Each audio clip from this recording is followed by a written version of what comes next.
Luk salam.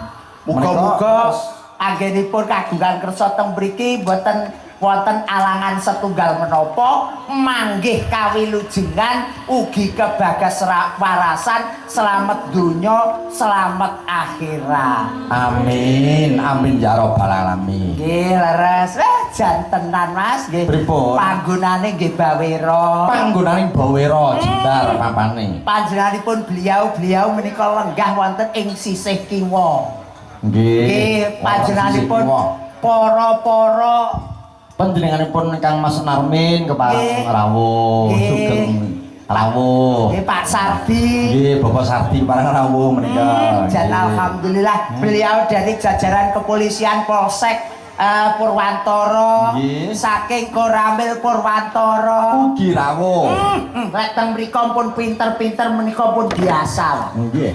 Ning nggih tesih pinter Mas Tito lho nuwun Lho kok saged Pak Sardi, Mas Salam panjenenganipun beliau sing lenggah wonten teng mriku kalih Mas Tito niku kukut lho Mas.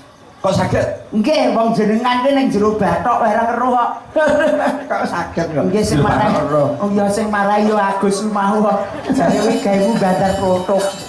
Lah iya wong kowe ya mbok parahi kok ya. Nggih mboten-mboten niku gangke tembung pasemon to Mas. Mula bengi iki ayo diuceki sak jeroning daging sak jabaning kulit. Mula dalu menika ikhlas lillahi taala tasakuran wonten ing mriki mugi-mugi mboten wonten alangan setunggal menapa. Amin amin amin ya rabbal alamin. Neng jero tas biasa. Neng jero kresek wis biasa. Nang jero kresek wis biasa. Neng jero karung wis biasa. Wis lumrah. Neng jero ning krawitan biasa. Wujude bengi iki kudu duwe ikhlas lillahi taala sak jeroning ati. Merga wong nggih amanate napa to Mas? Wong yen wis duwe amanat nuwun sewu Mas. Wong nek wis duwe amanat kados beliau napa niku pahlawan pendidikan. Sinten pahlawan pendidikan?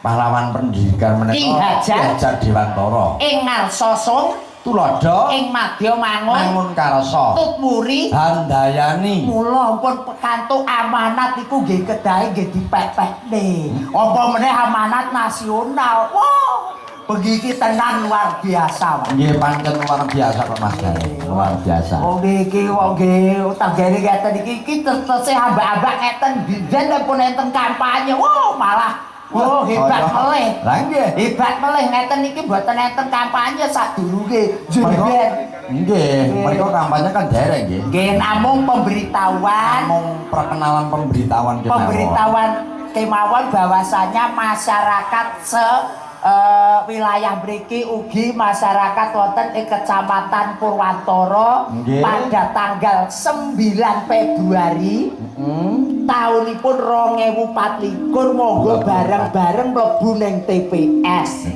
Iku wah iki eneng meh apa to men Mas aku ndagel bengi iki ming panganan. Ora san gagas kowe iki. Iya aku ya gumun aku kok ya. Lah piye wong kabeh mau sing digolek ya mung kuwi kok. Aku gumunku siji lho Mas. Pripun? Lah gur liwat tok iki. Lah dereng. Mang aku urung tau ditawani. Wah nggih dipun